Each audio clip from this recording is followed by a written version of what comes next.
ये जो मैं सवाल पूछने जा रहा हूँ, अगर मैंने ये नहीं पूछा तो मेरी मर्डर मिस्ट्री बन जाएगी फैंस की तरफ से, और जो हमारे दर्शकों में देख रहे हैं। तो एक तो पहली बात है, आश्रम 4 से रिलेटेड कुछ तो दे दो, मसाला दे दो, कुछ तो डालना पड़ेगा शुरू। नमस्कार दोस्तों, आप देख रहे हैं इंडिया न्यूज और न्यूज एक्स। मैं हूं आपके साथ अंकित चंदेल, और आज जो मेरे साथ गेस्ट हैं वो लेके आए हैं एंटरटेनमेंट का डबल डोज 27 सितंबर को। और इंटरव्यू शुरू करने से पहले और उनको इंट्रोड्यूस करने से पहले दो लाइनें तो बनती है दोस्तों। तो मैं ये कहना चाहूंगा कि खुद पर रख इतना भरोसा और कर मेहनत कि एक वक्त ऐसा आएगा कि घड़ी तेरी होगी और समय दूसरा बताएगा। क्या बात है सो अंकित, दोस्तों, क्या बात। so amazing. with that note, I would like to invite Rajiv Siddhartha in our show. Rajiv भाई, बहुत बहुत स्वागत है आपका इंडियन न्यूज न्यूज एक्स में।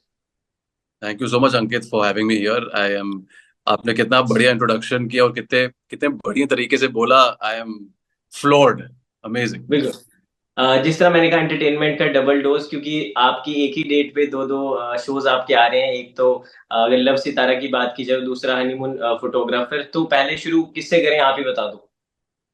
पहले शुरू करते हैं लव सितारा से, बिकॉज उसका अनाउंसमेंट मुझे पहले पता चला, तो पहले उससे करते हैं। सो बिल्कुल। तो हाँ, जी बताइए बताइए। जी जी बिल्कुल, आप बताइए।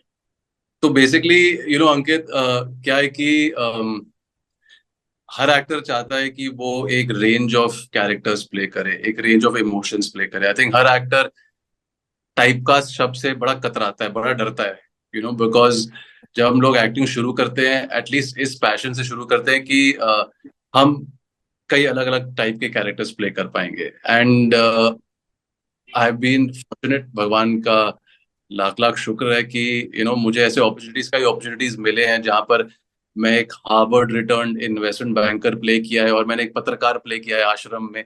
तो बहुत यस। सारे ऐसे बहुत ही अलग अलग टाइप के अपॉर्चुनिटीज मिले हैं। And it is so amazing कि 27 सितंबर को दो बड़े अलग कैरेक्टर्स को मैं पेश कर पा रहा हूँ, लव सितारा और हनीमून फोटोग्राफर के साथ। एंड बेसिकली लव सितारा एक बहुत ही सुंदर, आपके दिल को जरूर छुएगी। जिन्होंने भी ये फिल्म देखी है पोस्ट प्रोडक्शन में, उनके सबके आंसुओं, मतलब वो आंसू से भर जाते थे by the end of the film.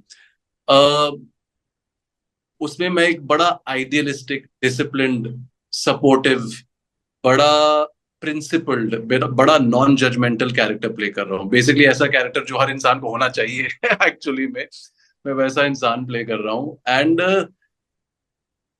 इसमें बिट्रेयल, इसमें फैमिली की जो डायनामिक्स होती है, जो डिस्कस हम यस। करते नहीं है ना, क्योंकि हम लोग हमेशा हर चीज भी brush it under the carpet, हम लोग डिस्कस ज्यादा नहीं करते। हम लोग सोचते नहीं नहीं नहीं नहीं, मत बात करो इस विषय में। ऐसा होता है, अक्सर होता है हमारे यहाँ।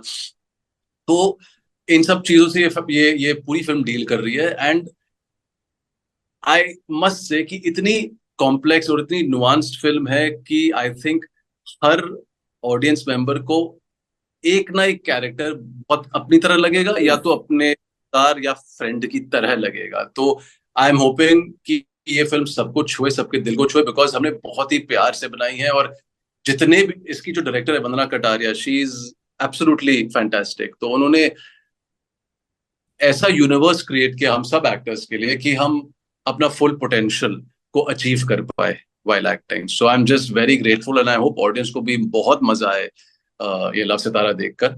सेकेंडली, हनीमून फोटोग्राफर एक मर्डर मिस्ट्री है। तो एक जगह लव सितारा जो हमारी एक फैमिली ड्रामा है, slice of life film, honeymoon photographer. So love Sitara film है, हनीमून फोटोग्राफर सीरीज है, यस। एपिसोड की सीरीज है। एंड इसमें क्या होता है कि अगर आपने ट्रेलर देखा होगा, आपको पता चल गया होगा कि यस। बेसिकली जो जो हस्बैंड एंड वाइफ में हस्बैंड का कत्ल हो जाता है। एंड द होल सीरीज किसने किया और क्यों किया। तो जब मैंने ये स्क्रिप्ट पढ़ी थी, तो मैं भी छठे एपिसोड तक मुझे भी बिल्कुल मैं कैच नहीं कर पा रहा था कि किसने किया, बिकॉज इतनी बेहतरीन तरह से, अगर मेरे हिसाब से अगर राइटिंग बहुत अच्छी है ना, तो ऑटोमेटिकली आपका 75% काम हो जाता है। बिकॉज राइटिंग अगर फाउंडेशन स्ट्रांग है, तो खुद ब खुद मतलब एक्टर अच्छा काम कर पाएगा, डायरेक्टर के पास अच्छी फाउंडेशन होगी टू बिल्ड अपॉन। तो चूंकि एक मर्डर मिस्ट्री में writing has to be the most focal point, मतलब ऐसे ट्विस्ट एंड टर्न्स होने चाहिए कि ऑडियंस को पता भी ना लग पाए कि भाई अगला क्या। हम्म।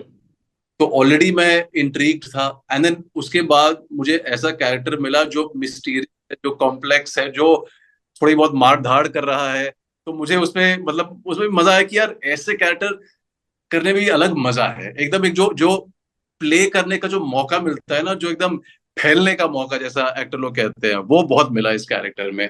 सो आई एम ग्रेटफुल अगेन कि भाई ऐसा मौका है कि दोनों दोनों फिल्में, दोनों कैरेक्टर एक ही दिन में पेश आएंगे, तो एक तरीके से ऑडियंस को भी दिख जाएगा कि यार ये बंदा, ये एक्टर में रेंज कितना है। जो मुझे हमेशा से, अगर मेरा एक सपना था जब मैंने एक्टिंग शुरू किया, वो था कि यार जितने अलग अलग टाइप ऑफ कैरेक्टर्स मैं प्ले कर पाऊं, और ये दोनों बिल्कुल। एकदम डायमेंट है। हाँ। Yes yes. रेंज की आपने बात की तो थोड़ा सा वापिस चलते हैं आपके 17 साल पहले, जब आपने शुरुआत की थी। और फ्रॉम प्ले राजेश से लेके अर्जुन तक की अगर हम बात करें, करेक्टर्स जो आपने निभाए हैं, तो हाँ। तो वही एक सफरनामा, जो एक जर्नी है। कहाँ आप एमबीए बैंकिंग बैंकिंग में लगे हुए थे, फिर आप इंडस्ट्री में एक्टिंग में आप आए, उसके बाद 17 साल अब हो गए, अगर हम मैं गलत नहीं हूँ तो आप बताना। नहीं नहीं नहीं नहीं, 17 साल बहुत हो गया भाई, बिल्कुल नहीं। तो अभी आई थिंक 12-13 साल हुए बारह हैं। तेरह हाँ। वो जो फिल्म मैंने की थी दिल दोस्ती, वो मैंने हम्म। कॉलेज के फर्स्ट, तो कॉलेज 2007 का, में। हाँ, हम्म। मैं पढ़ाई, एक्टिंग से कुछ लेना देना नहीं था। अच्छा। आई थिंक फिल्म के producers again, Prakash Jha production, वो लोग आए थे हमारे कॉलेज और ऐसे ही ढूंढ रहे थे यार किसको करनी है एक्टिंग। तो उस समय कुछ अता पता नहीं था कि लाइफ में करना क्या है, एक्टिंग होती क्या। मैंने, हम सब ने, जो हमारे थिएटर की सोसाइटी के लोग थे, उन्होंने हाथ खड़ा किया और हमारा ऑडिशन हुआ, और हमारा और मेरा उस फिल्म का, मतलब मैं उस फिल्म का हिस्सा बन गया। बट उस समय भी वो तो मैं बस ऐसे ही मजे के लिए, प्योर मैं कर रहा था। मुझे कुछ वो था नहीं कि दिमाग में कि अरे मुझे एक्टिंग करनी है, बिल्कुल कुछ नहीं था। हाँ, जो उस फिल्म के डायरेक्टर मनीष तिवारी थे, उन्होंने मुझसे कहा था कि यार तुम्हारा स्क्रीन प्रेजेंस बड़ा अच्छा है, तो अगर तुम्हें एक्टिंग करनी तुम कर सकते हो। तो पर खैर, मैंने मजाक हम्म। मजाक में वो कॉमेंट किया। बट वो मेरे फर्स्ट ईयर कॉलेज का, मतलब मैंने उस समय शूट किया था। नहीं बट फिर हाँ, तो इसलिए मतलब उतने साल, जितना हाँ। मैं इतनी डर गया, आपने कहा बाप रे इतने साल तो नहीं हुए हैं भाई। नहीं, मैं वो कैलकुलेट कर रहा था, उसके हिसाब से मैंने बोला 2007 मुझे से अगर। हाँ। नहीं, मुझे लगा। बट हाँ। फिर मैंने कंप्लीट किया। अब फिर मैंने एमबीए, यस। और फिर मैं 2 साल काम किया मैंने इन्वेस्टमेंट बैंकिंग में एज। और फिर उसके बाद मुझे लगा यार कि अगर जिंदगी, मतलब बहुत ही क्लीशेड सी लाइन है कि you live only once, right. हम तो, और मुझे था कि अगर जिंदगी में अगर काम ही करना है कुछ भी, तो वो ऐसा होना चाहिए जिसमें आपकी दिलचस्पी हो, which you are passionate about. And मैं ये समझ गया था कि भैया corporate world, investment banking world मेरे लिए नहीं है, बिकॉज वो नहीं, मतलब जबकि मेरे कॉलीग्स, मेरे बॉसेस बहुत ही सपोर्टिव थे एज सच, बट मेरा मन वहां नहीं था, राइट। सो 1.5 साल के अंदर जब मैं, I went to my boss and मैं उनके कैबिन गया और मैंने अपना रेजिग्नेशन दिया और मैंने बोला सर मैं छोड़ना चाहता हूँ, ये मेरा लेटर है। तो उन्होंने मुझे देखकर बोला क्यों, हीरो बनना चाहते हो क्या? तो मैंने बोला हाँ हाँ। बट ऑब्वियसली उस समय मेरा मेरा हमेशा से कभी कन्वेंशनल जो एक है ना कि नहीं नहीं, मतलब बिल्कुल स्टार बनना है, ये बनना, वो बिल्कुल नहीं। मुझे बस अच्छी एक्टिंग करनी है, राइट।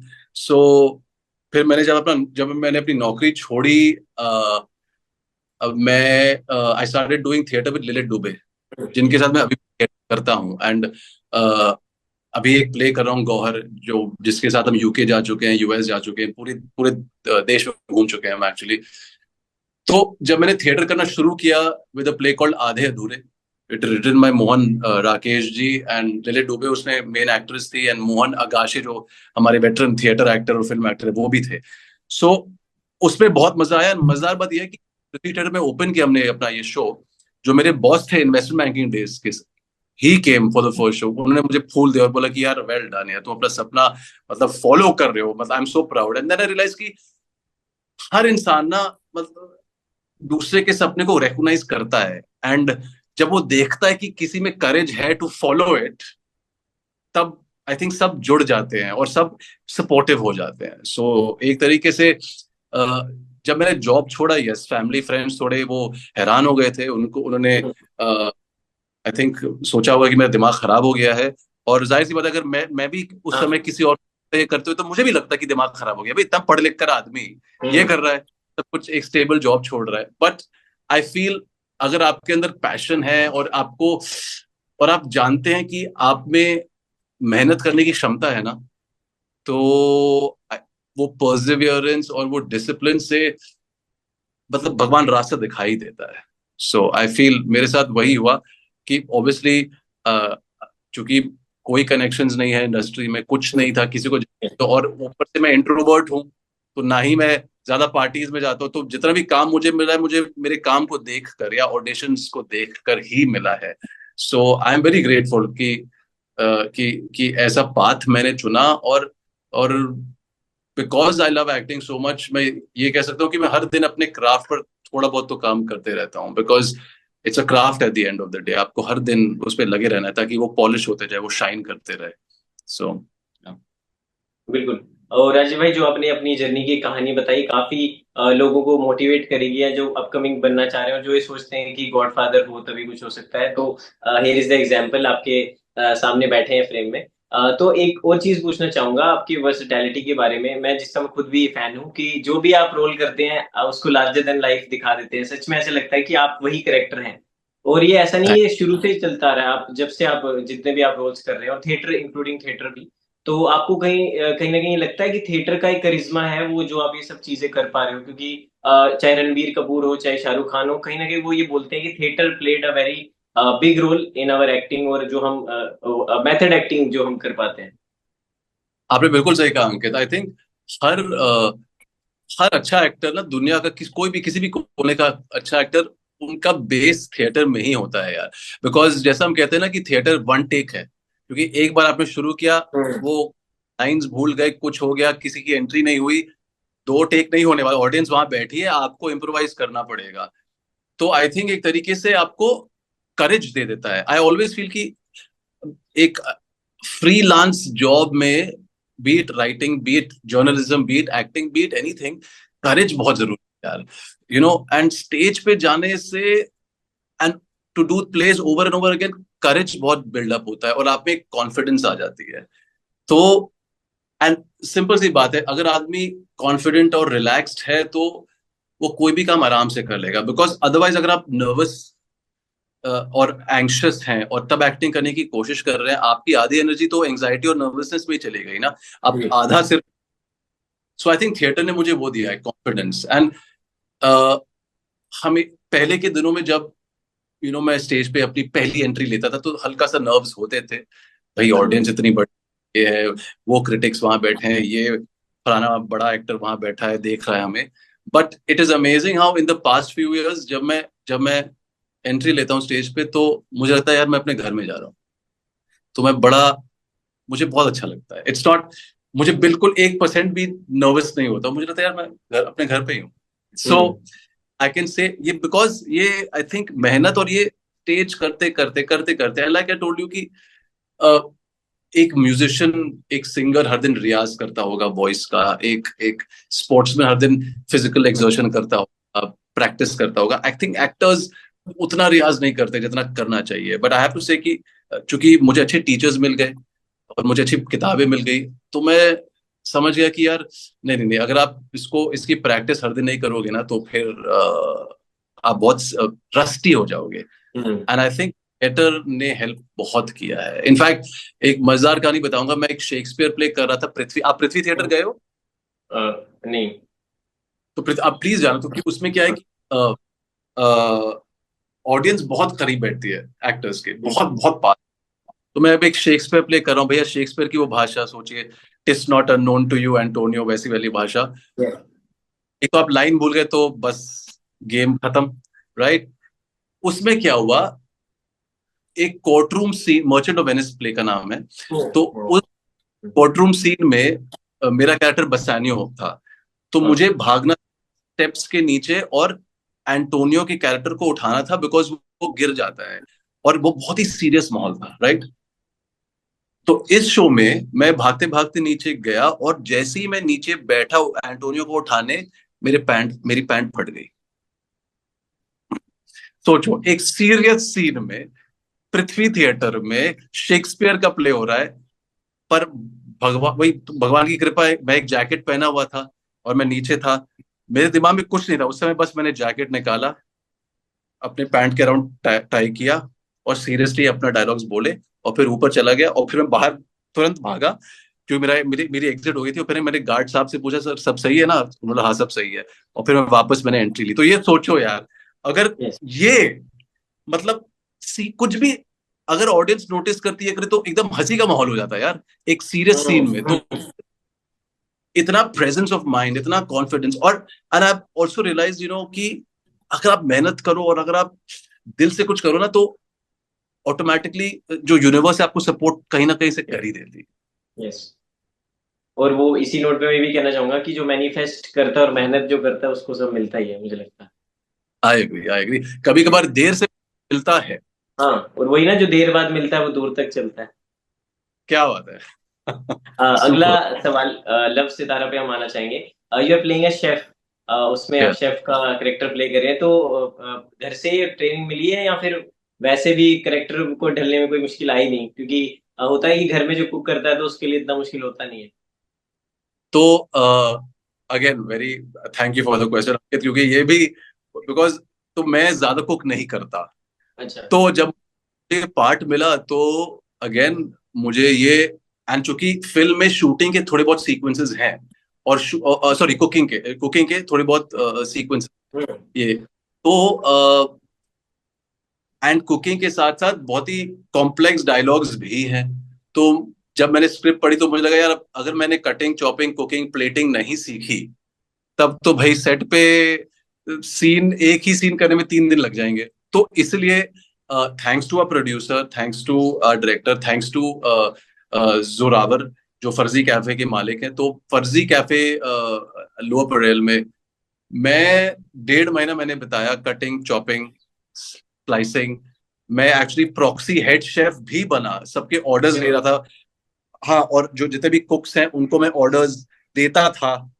सो वो बहुत ही मतलब, बिकॉज आप कोई भी प्रोफेशन करो, उस प्रोफेशन की एक पर्टिकुलर बॉडी लैंग्वेज हो ही जाती है, राइट। और एक जैसे एक शेफ जो बहुत ही मतलब एक्सलेंट स्किल्ड शेफ है, उसका जो हाथ का मूवमेंट होगा वो अलग होगा, it won't be very amateur.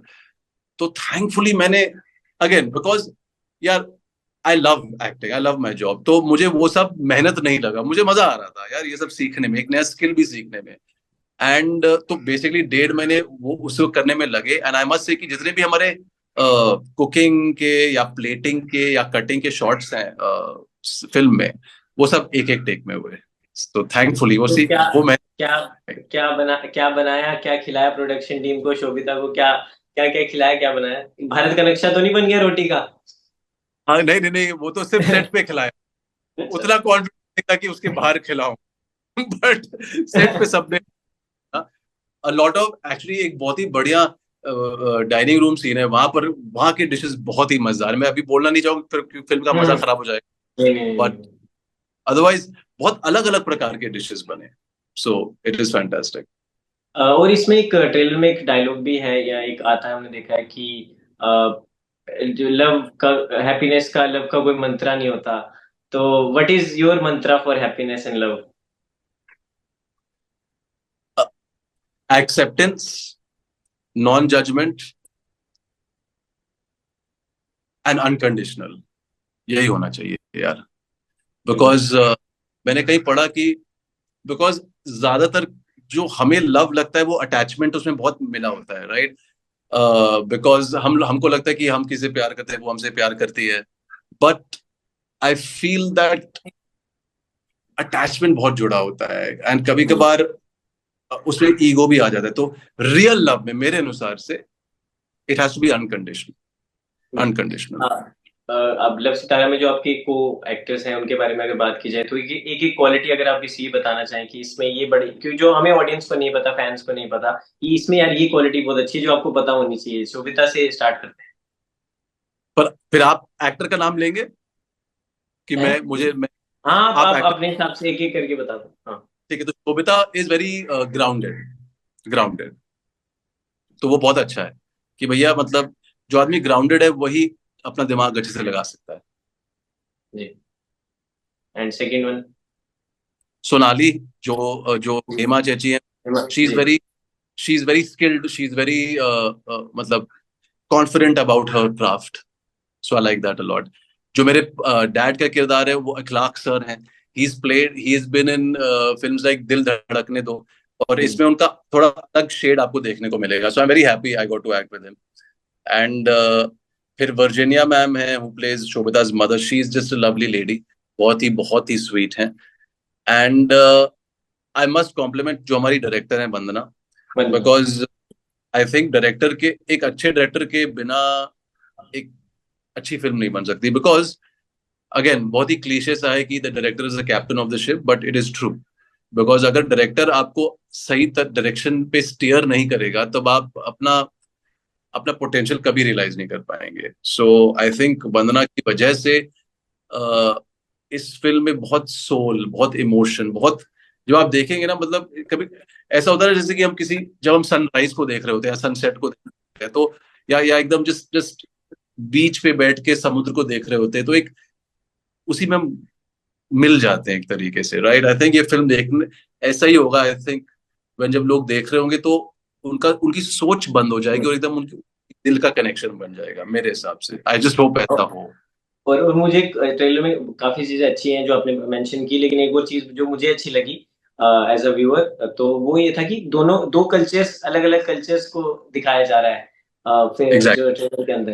तो वो भी बढ़िया, एक अच्छी बात है. उस पर भी काफी लोग बात नहीं करते कि दो कल्चर्स को बैलेंस करना, या फिर जो दो परिवार का मेल होता है शादी या फिर प्यार, जब दो जो परिवार जुड़ते हैं तो दोनों को आपको बैलेंस करके चलना पड़ता है. वो एक्सेप्टेंस भी बहुत जरूरी है दोनों की तरफ से, क्योंकि खाली लड़का लड़की का मेल नहीं होता एक शादी या फिर एक रिश्ता.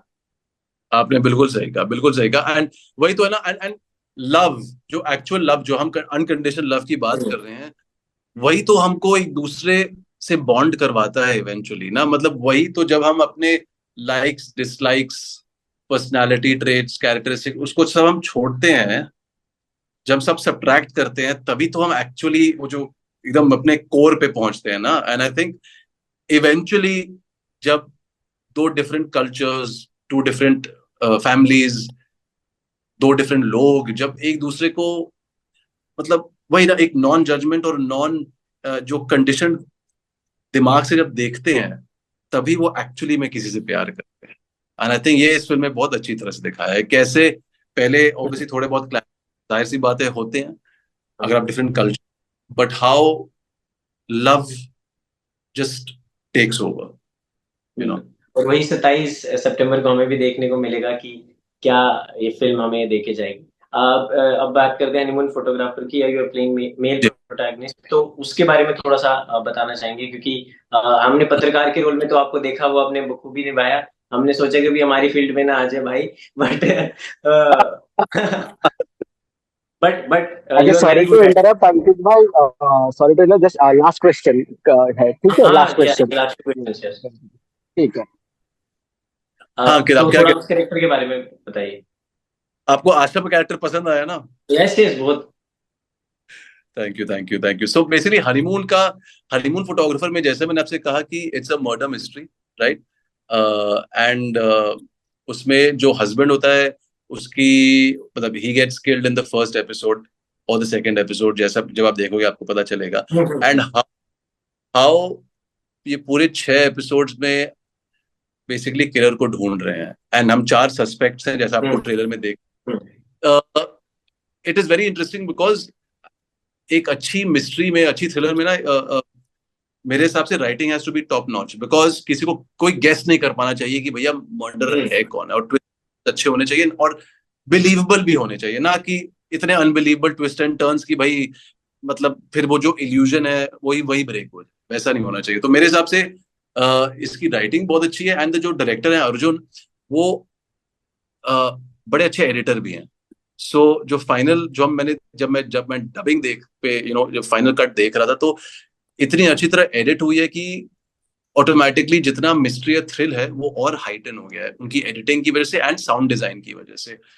आई फील अभी इसमें मेरा जो कैरेक्टर है कॉम्प्लेक्स कैरेक्टर है, थोड़ा एंटी हीरो टाइप कैरेक्टर है, थोड़ा गुस्सैल कैरेक्टर है, पर उन सब की वजह है, वो जस्टिफाई किया गया है. अक्सर हमें पता नहीं होता कि अरे ये बंदा ऐसा है क्यों, पर जाहिर सी बात है कोई, and I am sure you agree with me Ankit, कि कोई जैसा भी है, there is a reason behind वो वैसा क्यों है ना, मतलब क्या क्या बीती है उसके साथ कि वो वैसा है। तो आई थिंक वो भी काफी जस्टिफाई किया गया है इस सीरीज में। पर मुझे बहुत मजा आया बिकॉज जैसा मैंने आपसे कहा कि खेलने का बहुत मौका मिला, बहुत चीजें तोड़ने का मौका मिला, तो एक डिफरेंट शेड प्ले करने का मौका मिला। एंड इसमें भी जो हमारी एक्ट्रेसेस आशा है, अपेक्षा है, बहुत कोलैबोरेटिव, बहुत मजेदार। एंड चूंकि एक फिल्म में या वेब सीरीज में आप 1-2 महीना साथ बिताते हैं, अगर एटमोसफेयर खराब है या बड़ी नोक झोंक हो रही है तो फिर मजा ही नहीं आएगा। पर इसमें, इन दोनों में, लव सितारम में एंड हनीमून फोटोग्राफर में, इतना इतना प्लीजिंग एटमोसफेयर था ना कि आदमी सिर्फ अपनी एक्टिंग पे ध्यान दे, और देते हम बस सिर्फ अपनी एक्टिंग पर ध्यान देते। एंड आई थिंक इवेंचुअली दोनों प्रोजेक्ट्स बहुत, आई थिंक अपना फुल पोटेंशियल आई थिंक दोनों ने रियलाइज किया। बिल्कुल। ये जो मैं सवाल पूछने जा रहा हूँ, अगर मैंने ये नहीं पूछा तो मेरी मर्डर मिस्ट्री बन जाएगी फैंस की तरफ से, और जो हमारे दर्शक हमें देख रहे हैं। तो एक तो पहली बात है, आश्रम 4 से रिलेटेड कुछ तो दे दो, मसाला दे दो, कुछ तो डालना पड़ेगा शुरू। जैसे ही मुझे पता चलता है ना अंकित, मैं सबसे पहले आपको बताऊंगा। नहीं, फिर भी कुछ तो हिंट दे दो, मैं तो और कुछ पूछ नहीं था। मैं कुछ कह नहीं सकता ना, आप तो जानते हो नहीं। एक अच्छा पत्रकार, हाँ, अच्छा पत्रकार नहीं डिस्क्लोज नहीं, करता। निकलवाना भी तो हमारे काम है। मैं अब फिलहाल जैसे ही मुझे पता चलता है ना अंकित, मैं आपको बताऊंगा। बट ठीक है, आई ये सवाल तो ऑल आई कैन ये से, तो आप, हाँ हाँ, जी। नहीं मैं ऑल आई कैन से कि सब अच्छा ही है, सब गुड न्यूज ही है एक तरीके से। ओके, ठीक है। हाँ, ये तो आप बच गए, चलो। एक एक और सवाल, ऑस्कर्स में 2025 में एक हमारी इंडियन फिल्म अभी गई है, नॉमिनेशंस के लिए एंटर्ड हो गई है, लापता लेडीज। तो उस पे आप, yes, क्या रिएक्शन है आपका?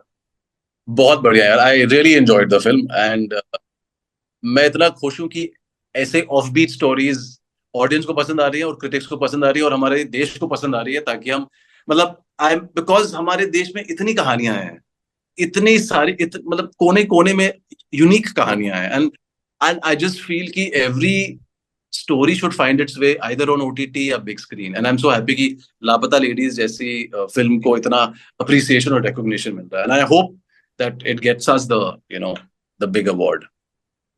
लास्ट में जैसे 2 आपके प्रोजेक्ट्स आ रहे हैं, तो मैं चाहता हूँ कि इसका कलेक्शन और इसका प्यार भी 2 गुना आपको मिले 27 सितंबर को। और thank you. Wish you all the best for the future projects. और लास्ट में दर्शकों जो आपको देख रहे हैं हमारे मीडियम से, उनके लिए एक मैसेज। आप प्लीज हेल्दी रहिए, अपने हेल्थ पर ध्यान दीजिए, क्योंकि तभी आप अब कुछ भी इंजॉय कर पाएंगे लाइफ में। And please do watch love Sitara and honeymoon photographer, and please give the team and may all the love. Thank you. Thank you so much Rajeev भाई, मैं भी देखूंगा और ट्विटर पे डालूंगा रिव्यू, आपको टैग करूंगा। और मुझे बताइएगा जरूर ऑल्सो यार। बिल्कुल, बिल्कुल। बिल्कुल, thank you thank so you. Much for giving your time, और all the best. Thank you Ankit, it was my pleasure. Okay, thank you so much.